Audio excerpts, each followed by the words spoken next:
नमस्कार, सर्वांचं स्वागत. हो हो. जसं आजचा टॉपिक आपण कालपासनं पाहतोय की आपल्याला व्हर्च्युअल फॅक्टरी टूर करायची आहे आणि त्याच सोबत आपल्याला एक अनुभवी आणि यशस्वी उद्योजक आपल्यासोबत आज आहेत, विजय कुमार सर. अ, आज आपण त्यांचा इंटरव्ह्यू घेणार आहे. तुम्ही पण तुमच्या मनातले प्रश्न यांना विचारू शकणार आहात, जेणेकरून अ, तुम्हाला एक उद्योजक म्हणून त्यांचा प्रवास आणि बाकी तुमच्या मनातली शंकाची उत्तरं नक्की मिळू शकतील. सरांची मी थोडक्यात ओळख करून देतो. Sir bachelor of mechanical engineering केलं त्यांनी 1983 मध्ये मद्रास युनिव्हर्सिटीमधनं आणि त्यानंतर मास्टर ऑफ डिझाईन त्यांनी केलं IIT बॉम्बेमधनं 1985 ला. आत्ता जर त्यांच्याकडे बघितलं तर 22 वर्षापेक्षा जास्त त्यांचा अनुभव आहे.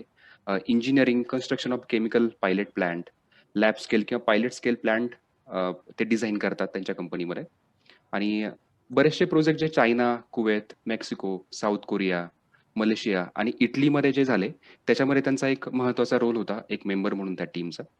आणि सरांचं वैशिष्ट्य म्हणजे की विज्ञान आश्रम सोबत त्यांनी सुरुवातीला बरंच काम केलेलं आहे. तर सर मला तुमचा जो काही प्रवास आहे तुमच्याबद्दल आम्हाला सगळ्यांना थोडक्यात जाणून घ्यायला आवडेल की तुमचं शिक्षण, नोकरी आणि व्यवसाय आणि ह्या व्यवसायापर्यंत कसे पोहोचलात? Vijay Kumar sir. Hello. Yes, आवाज येतोय?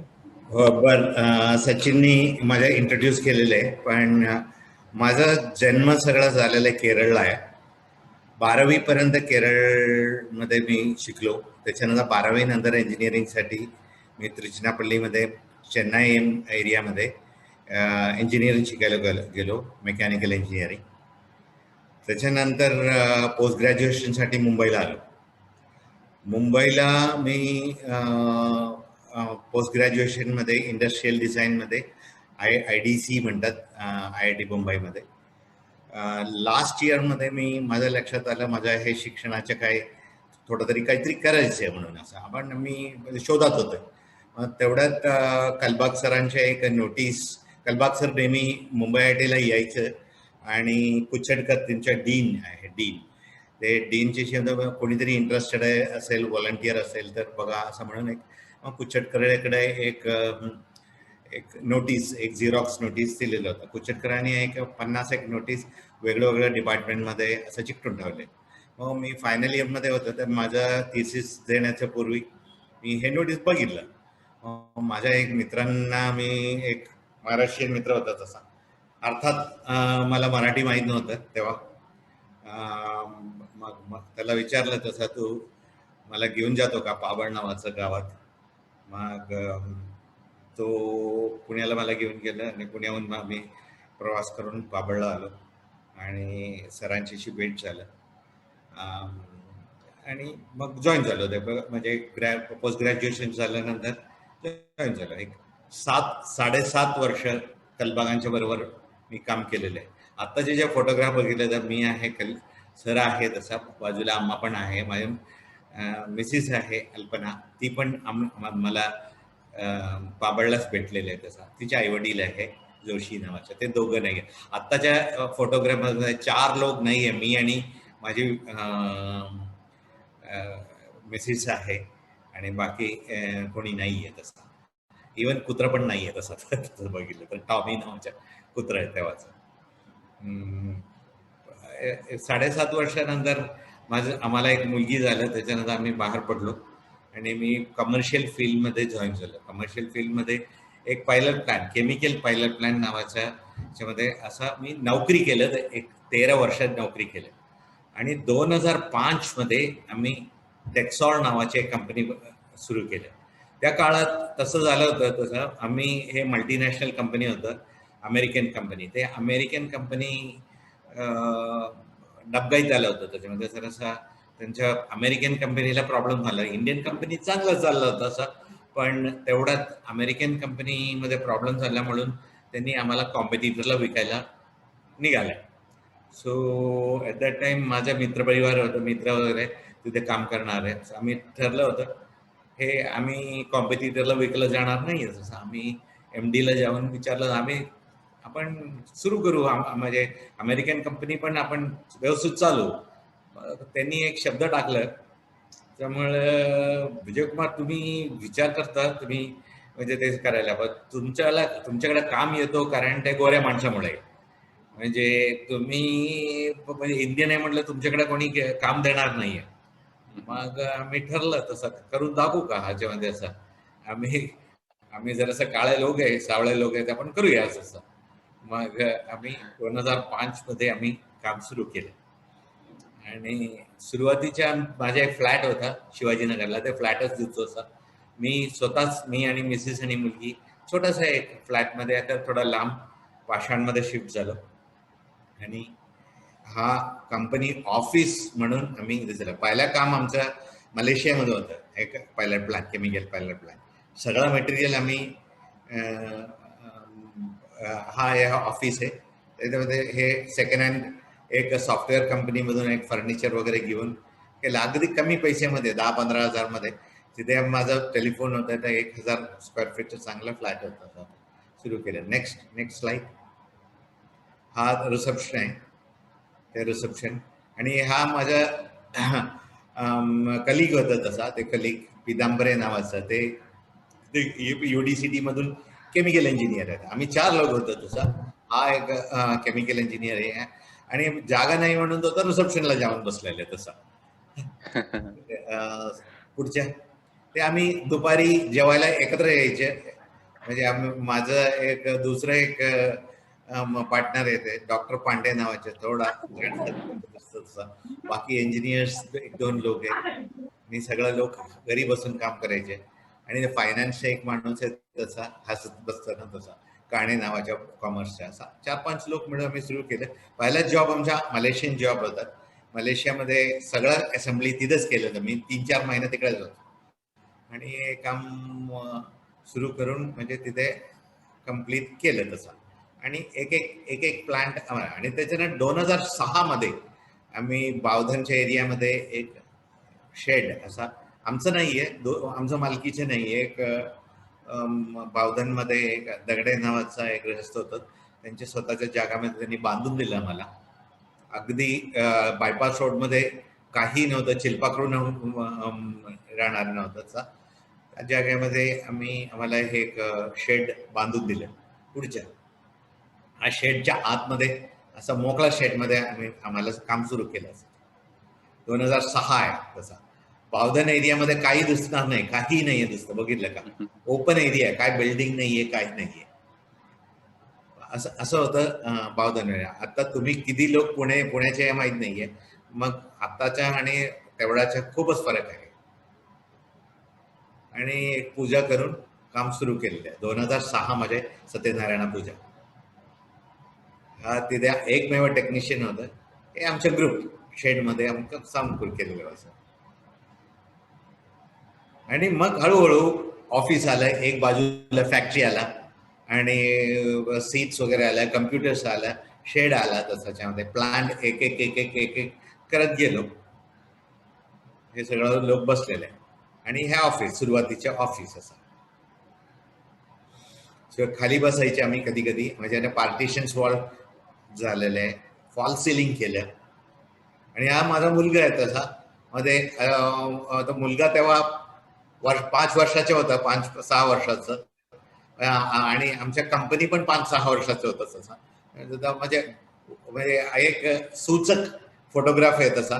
आम्ही उडान घेतो तसा, तर तो असा म्हणजे जमिनीमध्ये, मोकळा जमीनमध्ये असा सुटसुटीमध्ये असा घसरगुंडी खेळतो तसा.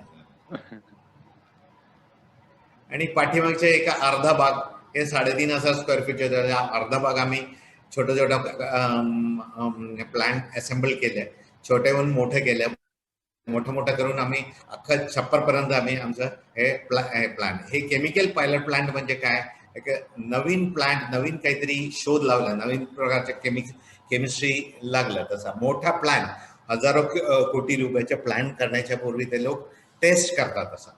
आणि त्याच्यामध्ये टेक्निकल फिजिबिलिटी, फायनान्शियल फिजिबिलिटी हे सगळं बघून असा त्याचे यील्ड कदाच ऑप्टिमायझेशन करायचं हे बघण्यासाठी पायलट प्लांट नावाचा प्रकार करतो. हा पायलट प्लांट आम्ही आमचं जे माहिती आहे ते करायला सुरू केलेलं आहे. अनेक प्रकारच्या इन्स्ट्रुमेंटेशन असतो, केमिकल असतो, हे सगळं. हे आमच्या ग्रुप आहे तेव्हा, टेक्सॉल नावाच्या कंपनी आहे. आणि मग हळूहळू पाठीमागे एक मोठा जागा होता, तर त्या मोठ्या जागेत आमच्या जागेच्या मालकांनी अजून एक जागा दिली, आम्ही स्वतःचे शेड बांधलं. हे पीईबी मध्ये शेड बांधलं. तसा हा एक प्लांट आहे. तसा तुम्ही ऐकलं असेल 2G एथेनॉल नावाचा. तसा 2G एथेनॉल म्हणजे आत्ताच्या एथेनॉल सगळं आहे मोलासेस मधून होतं, म्हणजे ते ऊसापासून तयार होतं. पण आता कुठला पण बायोमास मधून, आता इथं काय राईस स्ट्रॉ म्हणजे भाताच्या पेंड्यापासून आपण अल्कोहोल तयार करण्याची प्रक्रिया असतो. तसा एक प्लांट अमेरिकन कंपनीचे, एक अमेरिकन इन्स्टिट्यूट आहे, नॅशनल रिन्युएबल एनर्जी लिमिटेड. असा त्या इन्स्टिट्यूट आणि इंडियन ऑइल कॉर्पोरेशनच्या सहभागाने आम्ही पहिल्यांदा हा प्लांट उभा करून दिलेला आहे. इंडियन ऑइल कॉर्पोरेशन हा प्लांट आता ऑफकोर्स बावधनचा आहे.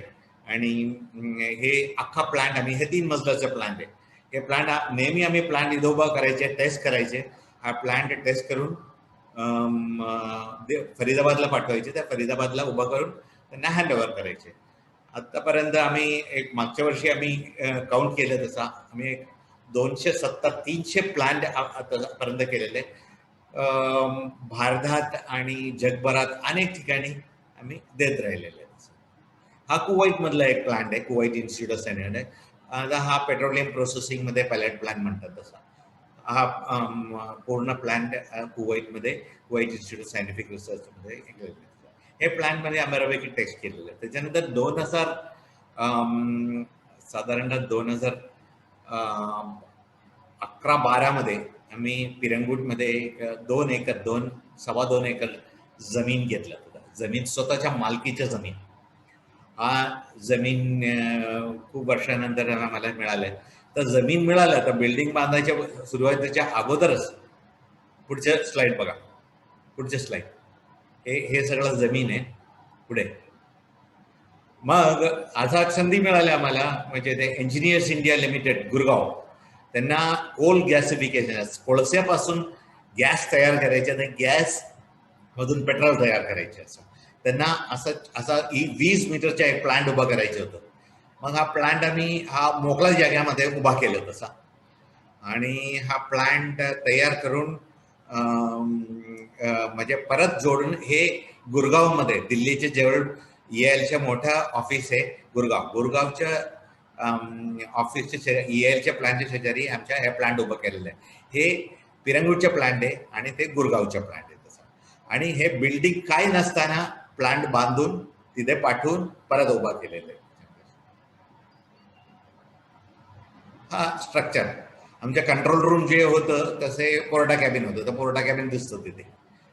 ते पोर्टा कॅबिन मध्ये हे करून, आणि बिल्डिंगच्या वरून आम्हाला काय काय दिसतो तशामध्ये. असं ते बाहेर सगळं मोकळं जागा आहे, काय काय शेड्स वगैरे आहे, आजूबाजूच्या इंडस्ट्रीज आहे. त्याच्यानंतर आम्ही हळूहळू आम्ही स्वतःच्या बिल्डिंग बांधायला सुरू केले. पहिल्यांदा शेड, ऑफकोर्स पहिल्यांदा शेड बांधायला लागतो. ते कारण आमचं पहिल्यांदा कुठला पण कंपनीला प्रोडक्शन लागतो, आणि ते प्रोडक्शनसाठी बाकी सगळं ऑफिस नसेल तर सुद्धा जागा लागतो. आणि मग त्याच्यासाठी पहिल्यांदा शेड उभा केलेला आहे. मग त्याचे प्लॅन पास करून हा शेड उभा करताना दिसतो. एक शेड, आणि हा कम्प्लीट शेड बांधलेला गेलेला आहे त्याच्यामध्ये. असा रस्ता बिस्ता वगैरे. आणि आता एक 30,000 स्क्वेअर फूटच्या शेड आहे. तसा हाईट आहे 9-10 मीटरच्या हाईट आहे. आमच्या मोठा प्लांट तिथं उभा करू शकतो असा. आणि पाठीमागे ऑफिस पण आहे. ते ऑफिस एक 15 आणि 15 एक 20,000 स्क्वेअर फूटच्या हे ऑफिस स्पेस पण आहे. ते नंतर तुम्हाला दिसेल. Correct sir. अगदी खूपच चांगली सुरुवात आहे, म्हणजे की तुम्ही इतकं चांगलं शिक्षण घेतलं त्या काळी. म्हणजे 1985 मध्ये तुम्ही IIT बॉम्बे मध्ये मास्टर ऑफ डिझाईन केलेलं आहे. त्यानंतर विज्ञानाश्रम सारख्या NGO मध्ये तुम्ही काम केलं, आणि नंतर दुसऱ्या कंपनीत शिफ्ट झाल्यानंतर एक कामगार म्हणून काम करताना तुम्ही सगळ्यांनी स्वप्न बघितलं की आम्ही कंपनी टेक ओव्हर करू आणि आम्ही तिला लीड करू. तर असं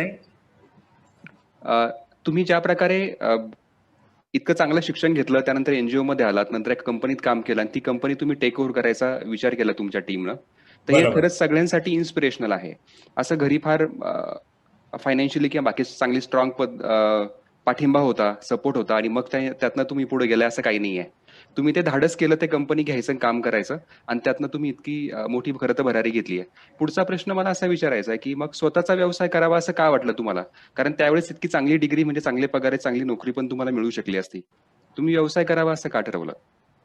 दोन गोष्टी आहे. एक म्हणजे याच्या माझ्या बॅकग्राऊंडमध्ये पण तयार झाला असेल. माझं वडील काय एवढं काय श्रीमंत पण नव्हतं, माझ्या आई पण श्रीमंत होतं. ते वडील नोकरी करत होते ते लहान असताना सुद्धा. माझ्या आई पण नोकरी करत होते. पण ते दोघं म्हणजे आम्हाला खूप प्रयत्न करून माझा आणि माझ्या बहिणीला त्या काळात आम्हाला नेहमी सांगायचे, आमच्याकडे काही संपत्ती नाहीये तर शिक्षणच तुमचं संपत्ती असं सांगायचे.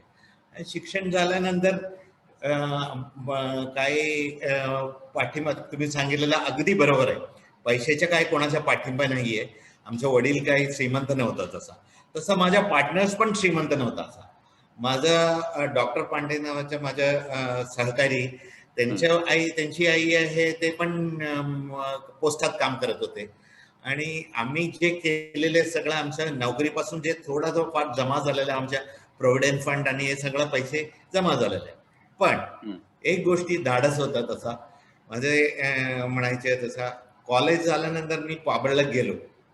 पाबळला आम्हाला अनेक प्रकारच्या म्हणजे फेस करायला, तोंड द्यायला लागतो शब्दाचं. बाबरच्या परिस्थिती तसं बघितलं तर कलबाग सर आणि तेव्हाच्या आत्ताच्या परिस्थिती आणि तेव्हाच्या परिस्थितीमध्ये खूपच फरक आहे तसा. मध्ये ते ट्रान्सपोर्टेशन आणि त्याच्यानंतर कम्युनिकेशन हे सगळ्या गोष्टीमध्ये खूपच त्रास असायचा तसा. मग आम्ही काम करायच्या पद्धत पण खूपच वेगळं होतं. समजा 7 वर्ष आम्हाला कसं काढलेलं आहे मलाच माहिती. पण हे करताना आम्हाला थोडा माणूस शिकतो आणि एक प्रकारच्या ताकद येतो तसा. कुठला पण गोष्टी तोंड देण्याचे ते एक प्रकार असो. दुसरी गोष्टी कलबागांच्या दररोज ऐकत राहतो तसाच्यामध्ये स्वतःच्या एंटरप्रेन्योरशिप करा, तुम्ही बाकी लोकांना सल्ला देत असतो. म्हणजे तुम्ही स्वतःचा व्यवसाय सुरू करा, तुम्ही हे करा, तुम्ही हे म्हणजे दररोज मी 7 वर्ष ब्रेन वॉशच झालं म्हणायचं तसं. ब्रेन वॉश झालं त्याच्याशिवाय दुसऱ्याशिवाय मनाला एक प्रकारच्या तयारी तेव्हापासून तयार झाला असेल. मग नोकरी झाल्यानंतर मी सांगितलंय एक प्रकारच्या थिंग्या पडलं.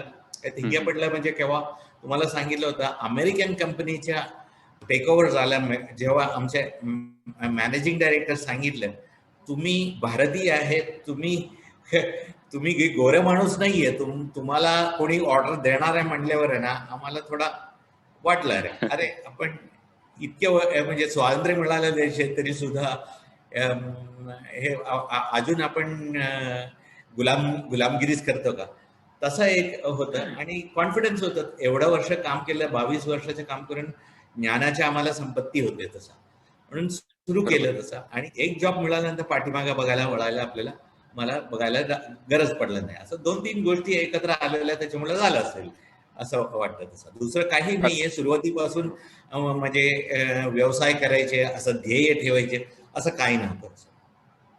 अगदी बरोबर. कारण आता बऱ्याचदा काय होतं ना, की तुमची स्वप्न असली पाहिजे, तुमचं मोठं व्हिजन असलं पाहिजे, असं बऱ्याचदा बिंबवलं जातं. पण मला वाटतं, की हे पण एक गोष्ट आहे, की अशी काही ध्येय नसतानाही तुम्ही पुढे जाऊ शकता. फक्त कधीतरी असं कोणीतरी ब्रेन वॉश करणारं, थोडंसं पुश करणारं, मोटिव्हेट करणारं आपल्याला लागतं. आणि कधी-कधी असं चॅलेंजही कोणीतरी दिलं पाहिजे, की तुम्ही काही लोकं करू शकत नाही म्हणजे काय, आता आम्ही करतोच. तर ज्या जिद्दीनं तुम्ही पुढे गेलात, तर मला वाटतं, की प्रत्येकाच्या आयुष्यात हे सगळे प्रसंग येत असतात. त्याला तुम्ही कसं घेताय आणि कसं पुढे जाताय, हे तुमचं भविष्य नक्कीच ठरवू शकतील. आणि आता तुम्ही Texol engineering private limited company partner सोबत तुम्ही इस्टॅब्लिश केली आणि खूप चांगलं काम करतीये. त्या कंपनीविषयी सर आम्हाला जाणून घ्यायला आवडेल, की आता टेक्सॉलमध्ये नक्की कोणत्या प्रकारचं काम सध्या चालू आहे आणि किती एम्प्लॉईज आहेत आणि साधारणतः ग्राहक कोणते असतात?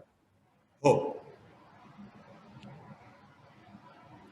नेक्स्ट स्लाइड दाखवता का? आता सांगू काय तू कंपनीमध्ये टेक्सॉलचं काम असं आहे, खूप स्पेशलाइज फील्ड आहे. तसा स्पेशलाइज फील्ड म्हणजे कुठला पण नवीन केमिस्ट्री तुम्ही लॅबोरेटरीमध्ये, आमच्या क्लायंट आहे मोठ्या मोठ्या कंपनीज म्हणजे भारतात आणि जगात. असा टेक्सॉल सारखा कंपनी अख्खा जगात खूप कमी आहे. कारण असं आहे, नेहमीचे प्रॉडक्ट नाही, आमच्या प्रत्येक प्रॉडक्ट नवीन असतं. तर नवीन उदाहरण सांगितलं तुम्हाला पाण्यापासून आता तुम्हाला बघितलं तर हायड्रोजन तयार होतोय. त्या हायड्रोजन तयार करण्याच्या नवीन टेक्नॉलॉजी असतो. नवीन टेक्नॉलॉजी कार्यरत करण्यासाठी तुम्हाला खूप प्रयत्न करायला लागतो. पहिला केमिस्ट्री म्हणजे पाण्यापासून इलेक्ट्रॉलिसिस तुम्हाला काही सांगण्याची गरज नाहीये.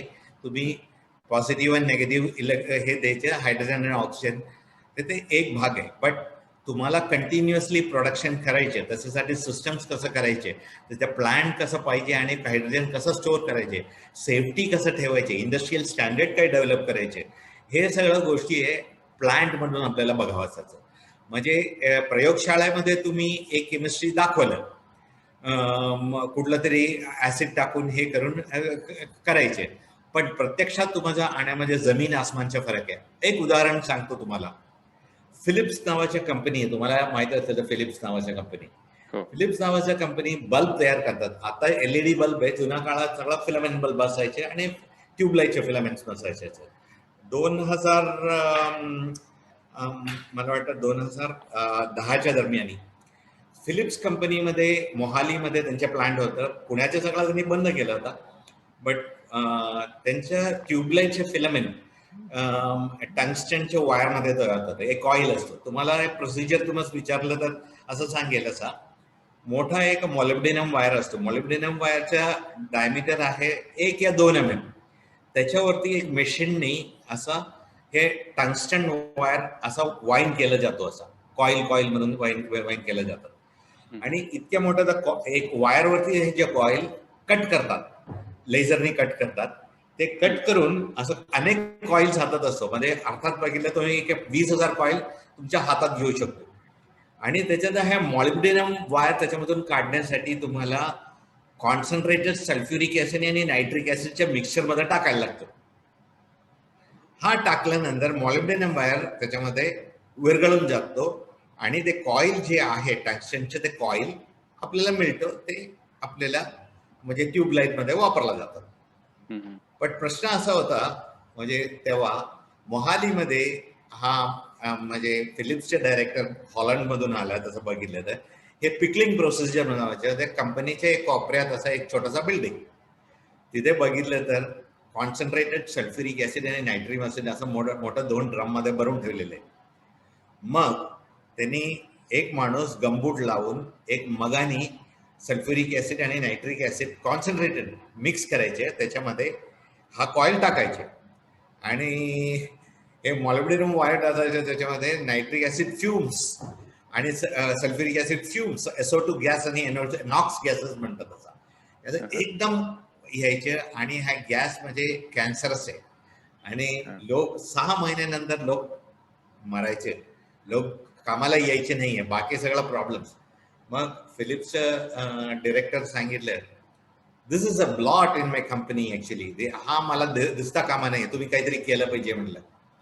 मग त्यांचा जनरल मॅनेजर इकडे पुण्याला नॅशनल केमिकल लॅबोरेटरीज मध्ये आले. आम्ही NCL मध्ये काय प्लॅन्स वगैरे दिले होते. त्यांनी सांगितलं, आम्ही हा असा प्लॅन करत नाहीये, आम्ही केमिस्ट्री करतो, तुम्हाला पाहिजे असेल तर आमच्या शेजारी पाषाणमध्ये आणि बावधनमध्ये एक टेक्सॉल नावाचं एक कंपनी, तिकडे जावा म्हटलं. तो ते आम्ही हा प्रोसेस चेंज केलं. काय केलं माहिती का, कम्प्लिटली ऑटोमेटेड प्रोसेस. एक ग्लासचा बाउल असतो, ग्लासचा बाउल, त्याच्यामध्ये एक माणूस एक रोबोटिक हार्म मध्ये त्याच्यामध्ये कॉईल टाकला जातात आणि तेव्हापासून तो बाकी सगळं प्रोसेस एअर कंडिशन रूम मध्ये बसून ऑटोमेटेड प्रोसेस मध्ये करतो. ते ऍसिड एक वाल्व उघडून ऍसिड आतमध्ये येतो, फ्युम्स येतो खरं, पण ते फ्युम्स कंटेन्ड असतो. ते फ्युम्स व्हॅक्यूम मध्ये खेचला जातात, ते स्क्रब केलेले जातात आणि स्क्रब करून म्हणजे एन्व्हायरमेंट मध्ये जाताना क्लीन गॅस जातो. कॉईल वॉश केलं जातं, कम्प्लिटली वॉश करून त्याच्यामध्ये खालून काढलं जातो आणि एक कप मध्ये हे कॉईल घेऊन बाहेर पडतात आणि बाहेर काढतात आणि फेकून जातात असं. So there is a chemical engineering, instrumentation engineering, mechanical engineering सगळं मिळून असा ऑटोमेटेड प्रोसेस असतो आणि तुमच्या प्रोडक्टिव्हिटी कितीतरी पटीने वाढतो. 5 मिनिटांनी 20,000 कॉईल बाहेर पडायचे तसा. त्याच्यानंतर इनॉग्रेशनला परत हा डिरेक्टर आला आणि बघितलं. आम्हाला आश्चर्य वाटतं, भारतासारखा देशात असा मशीन तयार करू शकतो. आम्ही युरोपमधला आणि USA मध्ये कॉइल्स पिकलिंगसाठी आता मोहालीला पाठवतो म्हणलं तसं. त्याच दिवशी आम्हाला अजून 2 मशीन्सच्या ऑर्डर मिळाल्या. दुसऱ्याच दिवशी त्यांच्या मॅनेजर म्हणले, आम्ही अजून 2 मशीन्स ऑर्डर करतो, तुम्ही ठेवा. तर ते उदाहरण म्हणून सांगतो. तसं म्हणजे Correct. तुम्हाला केमिकल प्रोसेस एक असतो, बट प्लांट म्हणजे सेफ्टी, प्रोडक्टिव्हिटी, यील्ड हे सगळ्या गोष्टी तुम्हाला प्लांटमध्ये बघावं लागतं. करेक्ट. आता एक जो सगळ्यांच्या मनात प्रश्न असतो, की नक्की इंजिनिअरिंग कंपनी ही कशी चालते? आम्हाला खरं तर त्याच्याविषयी जाणून घ्यायला आवडेल आणि म्हणजे how does okay an engineering company works त्याच्याबद्दल आम्हाला थोडी माहिती घ्यायला आवडेल, ओके की म्हणजे ऑर्डर कशी मिळते आणि मग पुढं कसं काम चालतं? ओके. पहिल्यांदा तुम्हाला शेवटी इंजिनिअरिंग तुम्ही R&D, आम्ही R&Dच्या निगडीत असतो. आमचं आणि बाकी सगळ्या कंपनीमध्ये खूप फरक असतो त्याच्यामध्ये. मग आम्हाला प्रोजेक्ट उभा करायचे म्हटल्यावर पहिल्यांदा सुरूपासून करूयात. आमच्याकडे एक इंजिनिअरिंग विंग असतो आणि हा इंजिनिअरिंग फक्त मेकॅनिकल नाही. अनेक कंपनी मेकॅनिकल इंजिनिअरिंग, अनेकामध्ये इलेक्ट्रॉनिक्समध्ये असतो, अनेक वेळेला सिव्हिल इंजिनिअरिंगमध्ये असतं. बट आमचं सगळं मिळून येते. म्हणजे आमचे जे प्रोजेक्ट्स असतात त्याच्यामध्ये mechanical, instrumentation, electrical, computers, civil सगळं आहे त्याच्यामध्ये. सो अनेक प्रकारचे इंजिनियर्स एकत्र काम करून आम्ही प्लांट उभा करतो तसा. पण हा प्लांट, प्रत्येक प्लांटमध्ये केमिकल प्रोसेस असल्यामुळे केमिस्ट्री जास्त महत्वाची असतो. प्रत्येक प्लांटला एक उद्देश असतो. वाहन म्हणलं तर ते व्हेकल म्हणल्यावर त्याला चालायचं असतं, म्हणजे ते रस्त्यावरती चालायला पाहिजे. प्लांट म्हणजे आम्ही एक केमिकल प्रोसेसमध्ये असतो. सो पहिला केमिकल इंजिनियर त्याच्यामध्ये कार्यरत होतो. केमिकल इंजिनियर काय करतो, केमिस्ट्री पहिल्यांदा शिकतो आणि त्याच्यानंतर target specification of the plant निवडतो. ते क्लायंट निवडतो, मला एवढ्या टनाच्या, नाहीतर एवढं किलोचं, नाहीतर एवढं प्रॉडक्ट पाहिजे तसा. आणि त्याच्या रॉ मटेरियल हे आहे. आम्ही केमिस्ट्री काही करत नाहीये, फक्त इंजिनिअरिंग करतो. केमिस्ट्री कोण करतात? सायंटिस्ट करतात. कोण? National chemical laboratories, Indian oil corporation, Shell वगैरे. हे केमिकल प्रोसेस शोधून काढून पेटंट करतात हे लोक. असं त्याच्यानंतर प्लांटचे रूपांतर आम्ही करतो, तसं ते इंजिनिअरिंग म्हणतो. मग काय, मग म्हणजे तुम्ही हा प्रोसेसच असतो. म्हणजे मिक्सिंग करायची असेल तर कसं करायचे, एक टेस्ट ट्यूब मधून दुसरं टेस्ट ट्यूब करून तर ते प्लांट तयार होत नाहीये. त्याच्यासाठी एक भांडं लागतो. उदाहरण सांगितलं तर तुम्हाला अमूल मध्ये दही तयार करायचे, घरी दही करायचे, त्याच्यामध्ये खूप फरक असतो. घरी दुधामध्ये आपण एवढं विरजन घालायचे आणि दही तयार होतं तर आपण काय बघत नाहीये. पण अमूलमध्ये दही करताना एक मोठं भांडं असतं, त्याच्यामध्ये कूलिंग आणि हिटिंगच्या पद्धत असतं, त्याला जॅकेट असतं. आणि किती दही तयार करायचे, किती उत्पन्न पाहिजे त्या हाऊसमध्ये, किती विरजन घालायचे, ते पण डोसिंग सिस्टम असतो. डोसिंग पंपानी असा बरोबर. आता आपण आपण म्हणतो 200 लिटर दूध घेतलं, ते दुधाच्या प्रॉपर्टी किती आहे पहिल्यांदा मोजलं जातात. ते दूध बरोबर आहे का, त्याची क्वालिटी बरोबर आहे का, ते क्वालिटी कंट्रोलमध्ये जातं. सो त्या कल्चरकडे त्याच्या विस्कॉसिटी, त्याच्या दुधाच्या काय प्रोटीन रेट, त्याच्यामधला फॅट किती काढलेलं आहे, हे सगळं चेक करून, नाहीतर फॅट काढला जातात. त्याच्यानंतर दूध तुमचं टाकीत किती लिटरच्या टाकी पाहिजे ते प्रोडक्शन असेलचं. So you have to work back. Work म्हणजे किती तुम्हाला दही पाहिजे त्याच्यापासून तुम्ही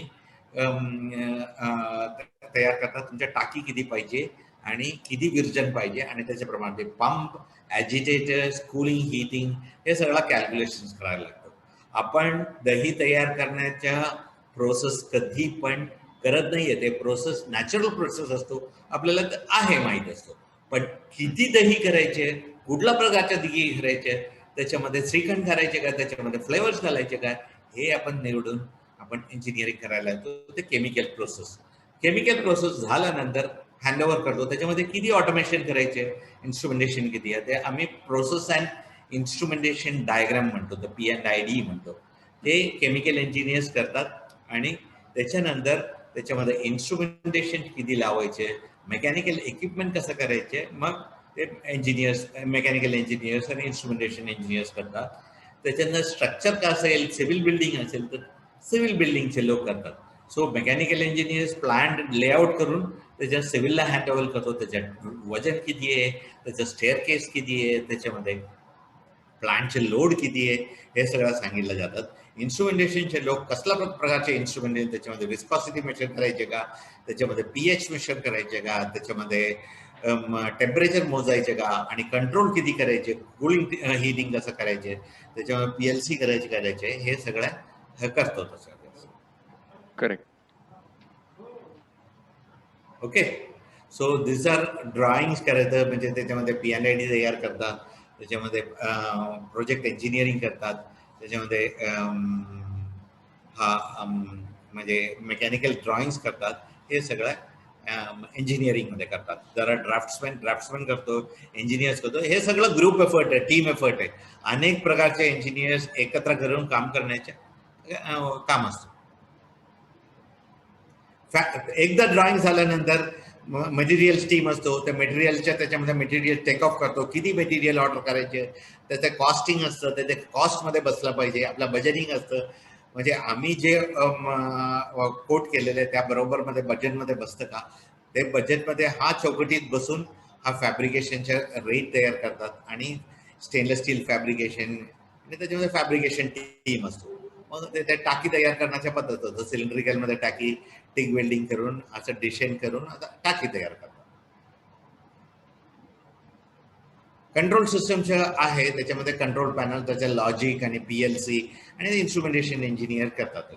त्याच्यामध्ये हार्डवेअर, त्याच्यामध्ये PLC मॉड्यूल्स, रिलेज, हे सगळ्या गोष्टी असेंबल करण्याच्या ते इथे तयार करतात. सॉफ्टवेअर वेगळा इंडिपेंडेंटली सॉफ्टवेअर तयार होतं. त्याच्यानंतर असेंब्ली करतात. प्लांटमध्ये अनेक प्रकारचे equipment, assembly, instrumentation, cabling, Motors सगळं जोडून, बिपिंग जोडून असं कंट्रोल पॅनलमध्ये जोडलं जातं त्याच्यामध्ये. आणि इन्सुलेशन, हीटिंग आणि कूलिंग असं इन्सुलेशन वगैरे. हे प्लांट दिसतं, त्याचा एक छोटा 4-5 प्लांट दिसतं, हे सौदी अरेबियाला चाललंय. हा प्लांट आहे बँगलोरला चाललाय तसा. हे प्लांट मोठा प्लांट आहे, बाहेर उभा आहे तसाच्यामध्ये. तसा मॉड्युलर प्लांट आहे त्याचा, म्हणजे एक ट्रेलरमध्ये टाकायला लागतो. तुम्ही बघितलं तर व्हर्टिकली बसं बघितलं तर 1 2 3 1 2 तिन्ही बाजूला आहे, आणि असा आडवा करून हा प्लांट बँगलोरला पाठवणार आहे. तसं हे टेस्ट केलं जातं आमच्याकडे, आणि टेस्ट केल्यानंतर हे त्या दरम्यान असं मोठा प्लांट आहे तसं म्हणायचं. तसं हे 20 टनाच्या म्हणजे 20,000 तर 30 टन असेल कम्प्लीट स्ट्रक्चरल स्टील आहे तसं. इथे स्ट्रक्चरल इंजिनियर असतो, सिव्हिल इंजिनियरचे काम असतं, बाकीला मेकॅनिकल आणि इन्स्ट्रुमेंटेशनचे आहे. हे आमच्या वर्कशॉपच्या असेंब्ली शॉपच्या आतला एरिया आहे. काय काय पॅकिंग झालेलं आहे, एक प्लांट कम्प्लीट झालेलं आहे, त्याच्या पॅकिंग करून एक्सपोर्ट पॅकिंग करून ठेवलेलं आहे. आणि काल लोड झालेलं आहे, तर ते लोड करून त्याच्यात सचिननी एक दिवसापूर्वीच तर फोटो काढलेला आहे. आता तुम्ही गेलं तर हा प्लांट दिसणार नाही. राईट. तर अशा प्रकारे इंजिनिअरिंग कंपनी काम करत असते. सर मला याच्यामध्ये फक्त एक थोडंसं अलीकडे जाऊन एक प्रश्न विचारायला आवडेल, की ऑर्डर कशा मिळतात कंपन्यांना? आता मॅन्युफॅक्चरिंग आपण ऑर्डर कसा मिळणार म्हणजे त्याचा मोठे गोष्टी आहे, प्रश्न आहे तसा. आमच्यासारख्या कंपनीमध्ये तसं बघितलं तर ऑर्डर वर्ड ऑफ माउथ, आम्ही ऍडव्हर्टायझिंग करून आम्हाला काय मिळत नाही तसा. आमचं कामच व्हायला पाहिजे. आम्ही एक प्लांट ऑफकोर्स जाऊन भेटायला पाहिजे, कुठेतरी ऑपॉर्च्युनिटी असेल तर सायंटिस्ट NCL ला जाऊन बघायला लागतो, तुम्हाला प्लांट पाहिजे का, आम्ही प्लांट तयार करतो. असा एक प्लांट तयार करतो, त्यांनी रेकमेंड करून दुसरं कोणाला सांगतो, असा प्लांट तयार करतो. पण तुम्हाला म्हणजे एक प्लांट ऑर्डर मिळण्यासाठी जवळजवळ एखाद्या वेळेस 1 वर्षभर तुम्हाला काम करायला लागतं. ते वर्षभर तुम्हाला त्याची तयारी करायला लागतो. त्याच्यामध्ये सायंटिस्टला ना, शास्त्रज्ञाला जाऊन सांगायला लागतं हे असं डिझाईन होतं, त्याच्या बजेट किती असतो, त्यांना पण बजेटिंग करायला लागतो. तर त्यांनी बजेट कॅपेक्स प्रोव्हिजन करतात. त्याच्यानंतर टेंडर बाहेर पडतात. सरकारच्या कंपनी असेल तर टेंडर थ्रू असतो, प्रायव्हेट कंपनी असेल तर टेंडर नसतो, डायरेक्टली देतात. असं तुमच्या कामावरती आणि तुमच्या बजेटप्रमाणे होत असेल तर देतात. ओके, बरोबर. मला वाटतं की कंपनी कशी काम करते हे आम्हाला एकदम ब्रीफली आणि फोटोजमधनं जास्त क्लिअर झालंय, की कंपनी कशी उभी राहते किंवा काम करते. सर पुढचा एक असा प्रश्न होता, की इंजिनिअरिंग इंडस्ट्री आता कशा पद्धतीने सध्या बदलतीये? नवीन चॅलेंजेस कोणते असतील आणि आता तरुणांनी काय करावं असं तुम्ही संदेश द्याल? इंजिनिअरिंग इंडस्ट्री फास्ट बदलतो. एक म्हणजे मोठ्या इंजिनिअरिंगमध्ये हेवी इंजिनिअरिंग म्हणतो, त्याच्यामध्ये मोठे मोठे ब्रिजेस तयार करतात, मोठे मोठे कारखाना तयार करतात, मोठे मोठे ह्याचे. बट फायनली कुठला पण इन्स्ट्रुमेंट तयार करायचा कारखाना तयार करायला लागतो. एक कारखाना तयार करण्या पंप्स आहे, त्याच्यामध्ये इंजिनिअरिंग असतो, हे सगळं. पण आता खूपच ऑटोमेशन चालू आहे सगळ्या गोष्टी. पूर्वी 200-300 लोक काम करत असताना हा प्लांट आता 5-6 लोक काम करतात, असा कम्प्लिटली ऑटोमेटेड प्रोसेसमध्ये तयार करतात. त्याच्याशिवाय जुन्या काळात ते पोल्युशनच्या एवढं नाही. आता नवीन नवीन एन्व्हायरमेंटल एरियामध्ये काम करायला लागतो तुम्हाला. तसं बघितलं तर जगभर आता CO2 एमिशन्सच्या बाबतीत, पेट्रोलियम एमिशन्सच्या बाबतीत, हे त्याच्या बाबतीत खूप काम चालू आहे. म्हणून हे बदल आता हल्लीचं ते 2-3 वर्ष आम्हाला ते बेसिकली जे प्लांट मिळतो एन्व्हायरमेंटल रिलेटेड आहे. म्हणजे काय माहिती आहे का तुम्हाला, 2G एथेनॉल, म्हणजे हा राईस स्ट्रॉपातून एथेनॉल तयार करायचा, हायड्रोजन पासून हायड्रोजन कसं तयार करायचे, त्याच्यानंतर CO2 कसं कॅप्चर करायचे, हे सगळ्या गोष्टीवरती खूपच काम चालू आहे. आणि इंजिनिअरिंग म्हणजे ऑटोमेशन, आणि आता इतके ऑटोमेशन इतके फास्ट आहेत, तुम्हाला प्लांट रन करताना जगात कुठे पण बसून तुम्हाला प्लांट रन करता येईल असा. सो हे ऑटोमेशन प्रोसेस खूपच झालेलं आहे हल्ली. म्हणजे जुन्या काळातलं तसं राहिलेलं नाही. आता आता कंबाईंड मेकॅट्रॉनिक्स म्हणतो तुम्ही, मेकॅनिकल इंजिनिअरिंग, इलेक्ट्रॉनिक्स, आणि हे सगळ्या गोष्टी एकत्र करून तुम्हाला काम करायला लागतं. Correct, correct. आणि आता जसं मी तुम्हाला सुरुवातीला सर सांगितलं होतं, जसं आपलं काल पण बोलणं झालं, हा जो प्रशिक्षण आम्ही कार्यक्रम घेतोय हा तंत्रज्ञानावर आधारित युवा उद्योजकांसाठी आहे. आणि या प्रशिक्षणामध्ये इंजिनिअरिंग बॅकग्राऊंडचे विद्यार्थी आहेत, BE डिप्लोमाचे, किंवा मग सायन्स ग्रॅज्युएट सुद्धा आहेत. तर आता सगळ्यांना प्रश्न पडतो की एंटरप्रेन्योरशिप करिअर म्हणून निवडता येईल का आता? आणि आता अशी परिस्थिती आहे का की आम्ही आमचे व्यवसाय सुरू करू शकू टेक्निकल याच्यामध्ये? आता माझा वैयक्तिक ओपिनियन वेगळा असू शकतो, बट अनेक प्रकारचे लोक स्वतःच्या सुरू केलेले असतात त्यामध्ये.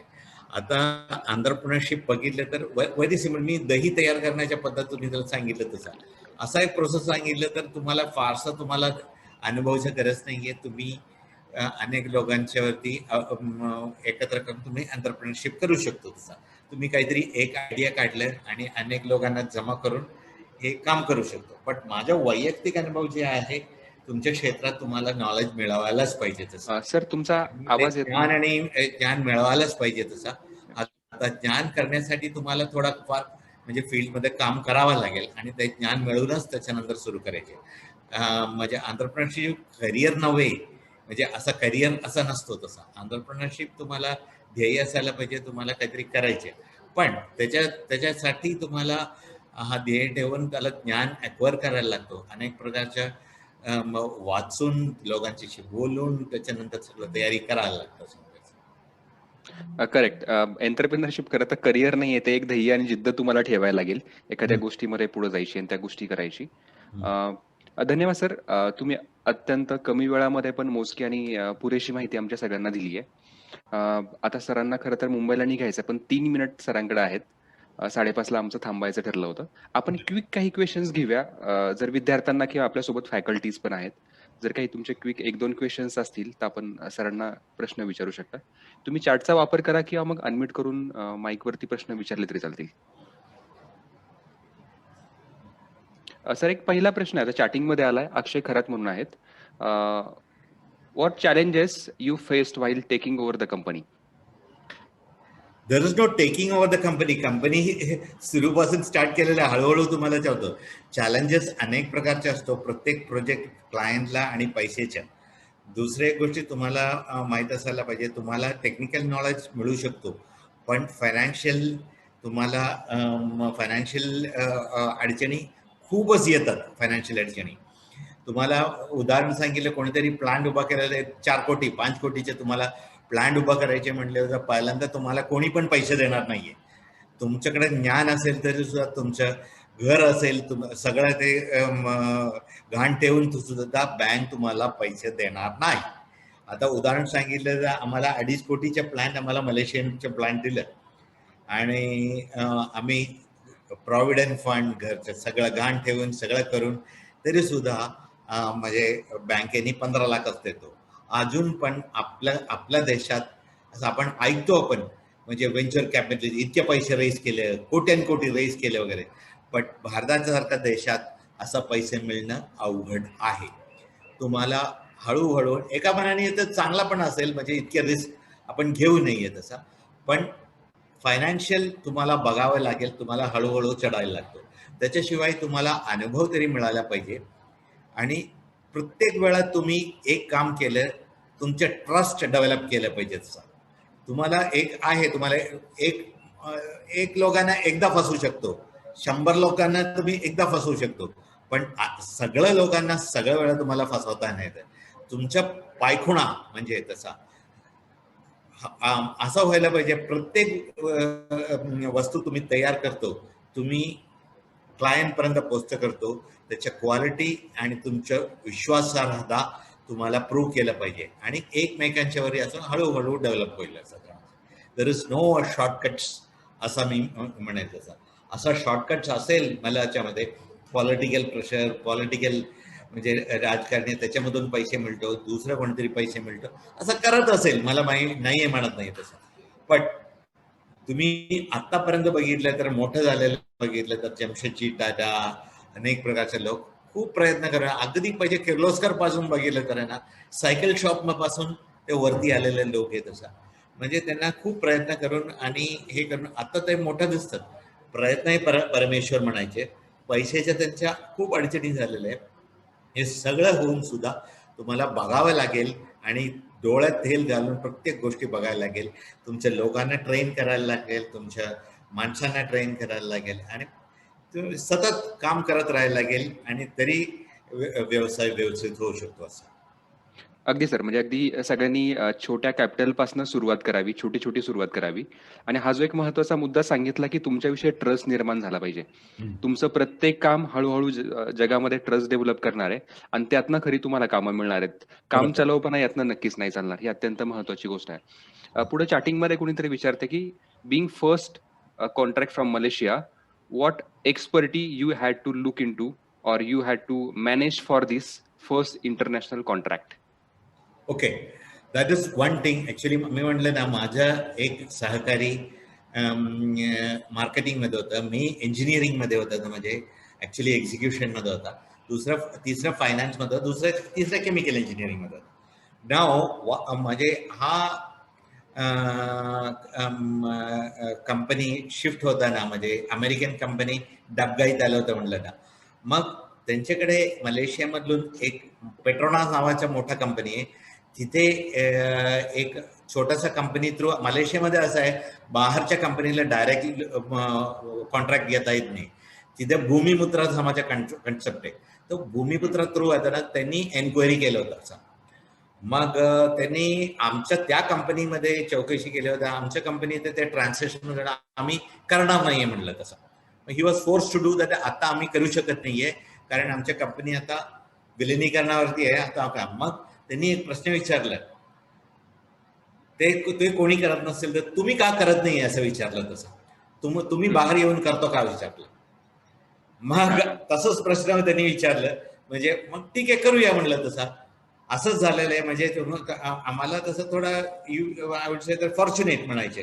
त्यांनी सांगितलं दुसरं कोणी करत नाही, आणि त्यांच्या बजेटमध्ये बसत नव्हतं. दुसरं मोठ्या मोठ्या कंपनी जे आहे ते त्यांच्या बजेटमध्ये बसत नव्हत्या. आम्ही छोटे लोक होतं, आम्हाला कमी बजेटमध्ये कमी करण्यामध्ये आम्हाला माहित होतं त्याच्यामध्ये कसं आहे. आमच्या ओव्हरहेड्स कमी, सॅलरीज काही नव्हतं. आमचा एकमेव उद्देश होता चांग, बट मटेरियल्स तेच.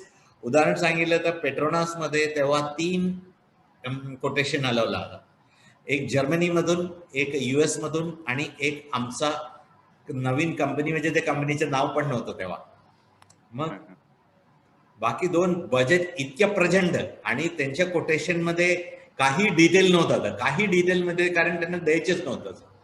आमच्या कोटेशनमध्ये असं सगळं डिटेल आम्ही दिलं होतं. आम्ही छोटे लोक होतं, मग आम्हाला प्रूव्ह करायला लागतो. मग आम्ही म्हटलं हा कॉम्पोनंट वापरणार आहे, आम्ही इम्पोर्टेड कॉम्पोनंट आहे, ATS फर्नस वापरणार आहे, स्वेल लॉक वॉल्व्स वापरणार आहे, आम्ही आमचे हे म्हणजे कम्प्लीट इंजिनिअरिंग करूनच आम्ही म्हणलं हे पाठवलं. मग नंतर पेट्रोनासचे त्यांचे सायंटिस्ट म्हणाले, आम्हाला आश्चर्य वाटलं, कारण हे 3 कोटेशन मध्ये तुमच्या एकमेव कोटेशन मध्ये इतके टेक्निकल डिटेल्स भरलेले आहेत. आम्हाला कळलं तसा हे लोकांना बाबतीत आम्ही ऐकलेलं नाहीये, बट आम्हाला कळलं हे लोकांना माहीत आहे काय बोलतात असा. त्यांना बरोबर माहीत असतो, म्हणजे त्यांना काय करायचे, कसं करायचे माहिती आहे म्हणाला, इतके डिटेल होतं. त्याच्यानंतर प्रत्यक्ष तुम्हाला बघायचे म्हणून मला बोलवलं होतं तसं मलेशियामध्ये, कोलालंपूरमध्ये. हम्म. मग प्रत्यक्ष हा माणूस कसा आहे बघायचे, आणि त्यांच्याशी माझ्या चर्चा झालेलं, डिस्कशन झालं आणि त्यांना मग माहीत झालं हा माणसाला माहीत आहे काय करतो, आणि इंजिनिअरिंगच्या बाबतीत आणि हा टेक्नॉलॉजीच्या बाबतीत त्यांना माहीत आहे म्हटलं. मग त्यांना ट्रस्ट देणं म्हणजे प्रत्यक्ष भेटणं आणि कन्व्हिन्स करणं खूप महत्वाचे आहे. तुमचं नॉलेज तुम्हाला दाखवायला लागतो आणि मग क्लायंटला भेटून सांगायला लागतो ते हे बाबा असं आहे, ते म्हणजे हे हे पद्धत असं आहे समजू. मग समोरच्या माणसांना पटतं, अरे ह्यांना माहिती आहे असं. तसं आम्हाला हा ऑर्डर मिळाले. पण पैसे नव्हतं, पण आमचं ते भूमिपुत्र आहे ना, ते तर बँके थ्रू करून कसं आम्हाला हळूहळू पैसे देत बसलेले. मग आम्ही केलं होतं situation.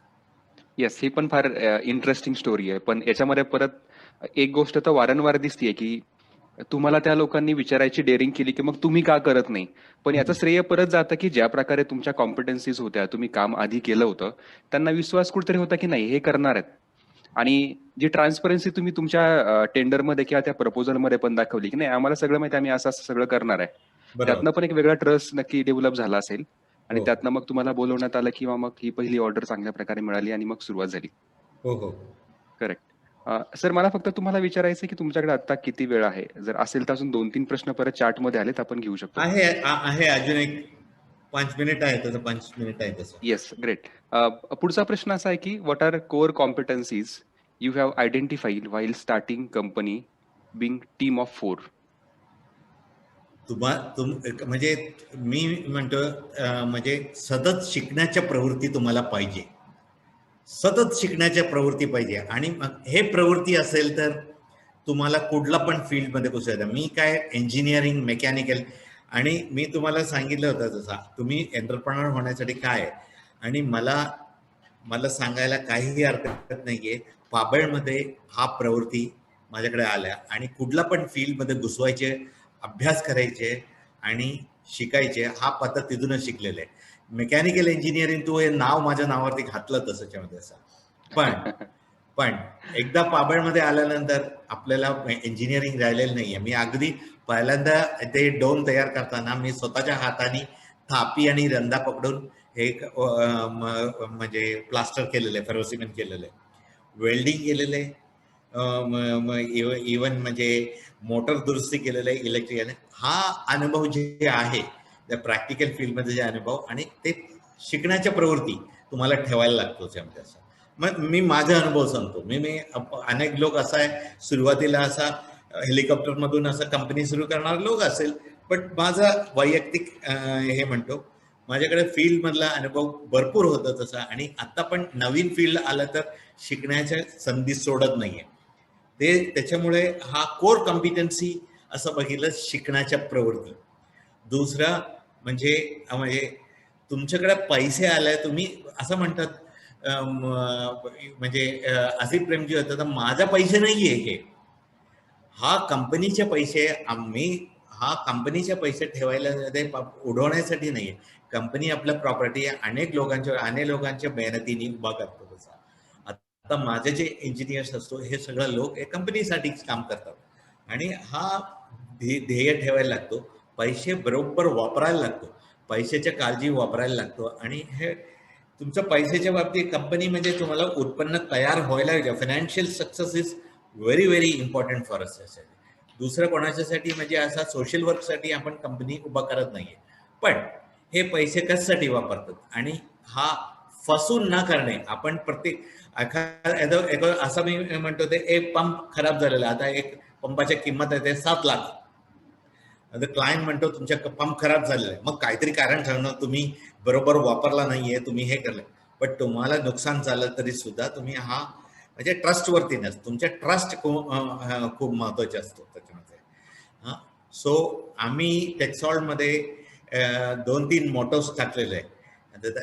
That is trust, teamwork and excellence असं म्हणतो. ट्रस्ट म्हणजे आमच्या विश्वासार्हता, टीमवर्क म्हणजे एकत्र काम करणं, आणि एक्सलन्स म्हणजे एक्सलन्स करायच्या प्रवृत्ती. तसा आपण आपला आता दर्जा वाढवणं, ते 3 गोष्टी आपल्याला महत्वाच्या असतात. ट्रस्ट, टीमवर्क आणि एक्सलन्स.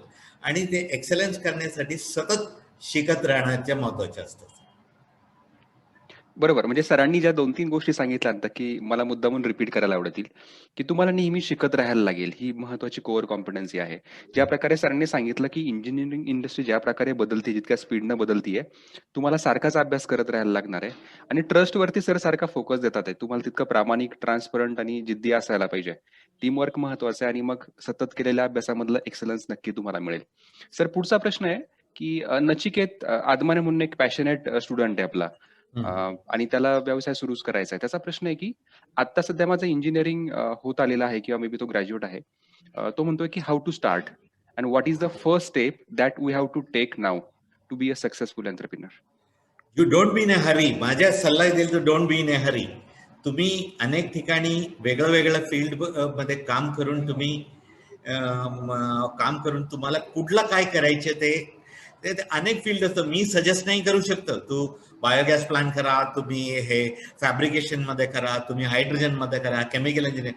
प्रत्येकांचे फील्ड असतो त्याच्यामध्ये, पण आपल्याला शोधायला लागतो, त्या प्रत्येकानं शोधायला लागतो. आता उदाहरण सांगितलं तर एक माणसाने तिथे इडलीच्या पीठ तयार करण्याचे व्यवसाय सुरू केलेले, पण ते बघून आपल्याला तेच तयार करायचे असं करण्याची गरज नाहीये. आपण 1-2 वर्ष 3 वर्ष अनेक इंडस्ट्रीमध्ये काम करून, पण आपल्या डोक्यात असा ठेवायलाच पाहिजे आपल्याला कधीतरी आपल्याला इंडस्ट्री सुरू करायची. मग आपण बघत राहायचे तसा, हे बरोबर आहे का, हे फील्ड बरोबर आहे का, हे फील्ड बरोबर आहे का, असं करत करत जायच्या. एका वेळा आम्हाला ते पंप तयार करायला लागेल, नाहीतर आम्हाला दुसरं काहीतरी मशिनरी तयार करायची असेल, नाहीतर ऑटोमोबाईलचे पार्ट असेल, नाहीतर फॅब्रिकेशनच्या पार्ट असेल. म्हणून 2-3 वर्ष तुम्ही अभ्यास करण्यामध्ये आणि तुमचं शिकण्यामध्ये, प्रॅक्टिकल नॉलेज मिळण्यामध्ये तुम्ही सतत राहायला पाहिजे. त्याच्यानंतर तुम्हाला काहीतरी ऑपॉर्च्युनिटी तुम्हाला वाटतं तसं त्याच्यामध्ये करेल. आता असा माझा ऍडवाइस आहे, माझा सल्ला आहे तसा. अगदी. आणि हा सल्ला मला वाटतं सगळ्यांनाच फार कामी येईल. लगेच घाई करू नका. वेगवेगळे तुम्ही अनुभव पण गोळा करा. जेणेकरून त्यातनं मग तुम्हाला सक्सेसफुल पुढे जाता येईल अनुभवातनं. Yes, great. आता चॅटमध्ये सध्या तरी काही प्रश्न दिसत नाहीयेत.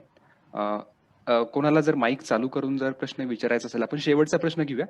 कारण हा सर. सरांनी आपल्याला 5 मिनिट अजून दिले होते. नमस्कार, गुड इव्हनिंग सर. मी सानिका गावडे बोलते. तर माझा प्रश्न असा आहे, की जेव्हा कुणीही व्यक्ती असेल, ती कुठल्याही वर्किंग एक्सपिरियन्स न घेता स्वतःचं काहीतरी बिझनेस स्टार्ट करते आणि सिमिलरली तुम्ही आहात, की तुम्ही वर्कर म्हणून किंवा कामगार म्हणून किंवा इंजिनियर म्हणून काहीही असेल, एम्प्लॉयी म्हणून तुम्ही जेव्हा स्वतःचं करियर स्टार्ट केलं आणि त्याच्यानंतर तुम्ही एक ओनर झालात किंवा एंटरप्रेनर झालात, तर याच्यामध्ये जो कंपनीची ॲसेट असते, एम्प्लॉयी आहे प्रत्येक कंपनीची ॲसेट असते. तर तुमचं कसं, तुम्ही आता काम केल्यामुळे तुम्ही एम्प्लॉयी ओरिएंटेड असाल, की ज्याचे तुम्हाला खूप सारे बेनिफिट्स होत असतील. बिलकुल पण बिलकुल. जे लोक हं. स्वतःहून काहीतरी म्हणजे स्वतःहून डायरेक्ट एक एंटरप्रेनर म्हणून जातात, मग त्यांना लोकांकडे बरेचसे प्रॉब्लेम येतात. तर मग ह्याच्यावर तुम्ही काय सांगाल, की प्रत्येकाने कुठेतरी वर्कर म्हणून किंवा एम्प्लॉयी म्हणून काम करावं आणि मग स्वतःचा बिझनेस चालू करावा, की डायरेक्टच एक एंटरप्रेनर म्हणून स्टार्ट करावं? ते स्वतः डायरेक्टली कंपनी सुरू केलं तर ना, तुम्हाला तुमच्याकडे कोर एक्सपिरियन्स आणि एक्सपर्टीज काही नसतो, आणि त्याच्यामुळे तुम्हाला फेलियर होण्याचे चान्सेस खूप जास्त आहेत. तसा तुम्हाला आता उदाहरण सांगितलं तर ना, उदाहरण सांगितलं तुम्हाला एक डायनिंग सर्व्हिस नाही तर तुम्हाला एक केटरिंग सर्व्हिस करायची तसं. ओके, मी ते म्हटलं तर माझ्याकडे थोडा पैसे आहेत, मी 4-5 बायकांना पकडलं तसा, तर त्याच्यानंतर मग घरी ओव्हन ठेवलं, हे केलं त्याच्यात. पण तुमच्याकडे नॉलेज नसलं, ज्ञान नसल्यामुळे ना तुम्ही काहीतरी म्हणजे नुकसान करणार आहे. तुम्ही एक दिवस तुम्ही तुमचा एक कॅटररच्या तुमचा पदार्थ आहे एक ठिकाणी जाऊन आहे ना खराब झालेला असेल, नाहीतर काहीतरी म्हणजे फूड पॉयझन झालं, तुमचं टोटल नुकसान होऊन झालं. बट तुम्ही एक हॉटेलमध्ये जाऊन आयदर तुम्ही कुक म्हणून काम केलं, तुम्ही तिथे जाऊन काम केलं आणि त्याचे कसा पदार्थ तयार होतात, त्याच्यामधून सामान कुठून मिळतात आणि पदार्थ तयार करताना म्हणजे कसं काळजी घ्यायला लागतो, कालचे पदार्थ आज नाही ठेवायचे, फ्रीज मध्ये, हे सगळं गोष्टी तुमचा थोडा अभ्यास असेल पुन्हा, तुमचं chances of success is much more. म्हणून मी सल्ला देतो, प्रत्येक गोष्टी तुम्हाला हा एक्सपिरियन्स घ्यावाच लागतो. मग तुम्हाला हॉटेल सुरू करायचे असेल तर ना, तुम्ही हॉटेल मालक म्हणून सुरू नाही करायचे, तुम्ही स्वयंपाकघरात जर शिकायला सुरू करायचे. तसं मग स्वयंपाकघरात जर शिकायला सुरू केलं तर ना, तुम्हाला त्याच्या बाबतीत ज्ञान मिळेल. म्हणजे कसं स्वयंपाक होतात आणि घरच्या स्वयंपाकघर आणि हॉटेलमध्ये स्वयंपाकमध्ये खूपच अंतर असतो. त्याच्यामध्ये हॉटेलमध्ये वेटर मध्ये तिथे गिराईक आल्यानंतर तुम्हाला 10 मिनिटात तुम्हाला लगेच त्या पदार्थ पाहिजे असतात आणि पदार्थ 50 प्रकारचे पदार्थ पाहिजे असतात. मग कसं तुम्ही ऍडजस्ट करता, मसाला वेगळा करून हे पदार्थ करून, आणि दररोजच्या किती तयार करून ठेवायचे, काय वाया नाही घालायचे, त्याच्यामध्ये प्रॉफिटेबल करायचे, हे अंडरस्टँडिंग तुम्हाला मिळणार नाही. तसं मग तुम्हाला काहीतरी कोणातरी पकडायला लागेल, एक तिथे काम झालं, विश्वासार्ह आलं, एक कुक घ्यायला लागेल आणि कुकला अवलंबून राहायचं. तसं पण शेवटी तुम्ही आणि कुक तेवढंच तेच चाललेलं तसं आहे ना. कुक तुम्हाला मदत करतात आणि त्याच्यावरती तुमच्या हॉटेल उभा होतो. पण कधीतरी तुम्हाला हे ज्ञान मिळवायला लागेल. हो, छानच. म्हणजे सगळंच इन्स्पिरेशन होतं आणि जे मला मेसेज येतात सगळ्यांचे ते पण खूपच सगळेजण भारावलेले आहेत. मी औपचारिकपणे माझ्याकडे तुमचे आभार व्यक्त करायची जबाबदारी आहे. विजय कुमार सर त्यांच्या बोलण्यामध्ये आलं नाही, पण तुम्हाला सगळ्यांना सांगतो की विज्ञान आश्रमाची ओळख जी आहे, तर विज्ञान आश्रम म्हटलं की सगळ्यांना पाबळ डोम आठवतो आणि पाबळ डोम म्हटलं तर पाबळ डोम कोणी तयार केला, तर तो विजय कुमार सरांनी तयार केला. म्हणजे त्याचं जे डिझाईन आहे, त्याचं जे सगळं IIT मधून आल्यानंतर पहिल्यांदा पाबळला सरांनी तयार केलेला प्रोजेक्ट म्हणजे पाबळ डोम आहे, आपली पहिली टेक्नॉलॉजी, आणि ती खरं विजय कुमार सरांची ओळख आहे. तर मला वाटतंय आणि अजूनही विज्ञान आश्रमाच्या मॅनेजमेंट कमिटीवर विजय कुमार सर आहेत आणि त्यांचं आपल्याला मार्गदर्शन होत असतं. तर मी विजय कुमार सरांचं आभार व्यक्त करतो. आणि जे काही आता आपले पार्टिसिपंट आहेत, फॅकल्टी पण आहेत, तुम्हाला काही स्पेसिफिक प्रश्न अजूनही राहिले असतील तुमचे विचारायचे, तुम्ही आपल्या ग्रुपवर मेसेज करा. आम्ही नक्की सरांपर्यंत पोहोचू आणि तुम्हाला आपल्या पुढचे जे सेशन आहे त्या सेशन्स मध्ये त्याची उत्तरं तुम्हाला द्यायची आम्ही व्यवस्था करू. तर विजय कुमार सर, परत एकदा तुमचे आभार व्यक्त. तुम्ही सगळा वेळ काढला. मला माहिती आहे तुम्हाला फ्लाईट पकडायची आहे आणि त्यामुळे घाईमध्ये आहे, पण तरी तुम्ही आम्हाला वेळ दिला त्याबद्दल तुमचे मनपूर्वक आमच्या सगळ्यांतर्फे आभार. थँक्यू. सगळ्यांना माझ्या अपेक्षा आहे तसा तुम्ही वेगळा अनुभव घ्या. तुमचे यंग असताना मी सांगितलं ना, असं काही नाही इंडस्ट्रीमध्ये काम करायचे असं नाहीये. आश्रम मधला अनुभव इतकं वेगळं आहे तसा, आणि आश्रमचा प्रोग्राम इतके अनुभव तुम्हाला देतात आणि इतकं म्हणजे आश्रमचा वेगळा आहे म्हणल्यावर काय, सोशल वर्क नाहीये, त्याच्या एंटरप्रेन्योरशिप शिकवतात. पण तुमच्यावरती अवलंबून असतं, तुम्ही भरपूर शिकायला तिथे मिळतं, तुमच्यावरती अवलंबून असतं. तुम्ही 1 वर्ष घाला त्याच्यामध्ये. मी सल्ला देईल, तुम्हाला करायचे असेल तर ना, तर जरूर पाबळमध्ये जावा. 1 वर्ष 2 वर्ष तुम्ही तिथे भरपूर काम करा तसा त्यामध्ये, आणि तेव्हा तुम्ही तयार करायला तुम्हाला ध्येय असेल तर तुम्हाला काहीतरी आयडिया मिळेल, तुम्हाला चान्स मिळेल आणि सगळं व्यवस्थित होऊन जाईल. माझा पर्सनल ऍडवाइस आहे, माझ्या काही वय नाही गेलेलं आहे. 7.5 वर्ष मी पाबळमध्ये असा गावात, आणि इंडस्ट्रियल एक्सपिरियन्स असं काही घेतलेलं नाहीये पाबळमध्ये. माझं 7.5 वर्ष कधी पण वाया गेलेलं नाहीये, आणि त्याच्यामुळे माझं लाईफ समृद्ध झालेलं आहे त्याच्यामुळे कम्प्लीट. आणि आज समृद्ध होण्या खूप महत्वाचे आहे. तुम्ही 5 वर्ष इंजिनिअरिंग शिकायला गेलं, अजून एक 7 वर्ष 5 वर्ष तुम्ही गावामध्ये काम करा, लोकांच्या गरज समजून घ्या, मग तुम्हाला आयडिया मिळेल. ते आयडिया मिळवण्यासाठी तुम्हाला करण्याची गरज असेल. Thank you sir. सचिन. ओके. हा, येस, चालेल. Over to you Sachin. Yes, thank you.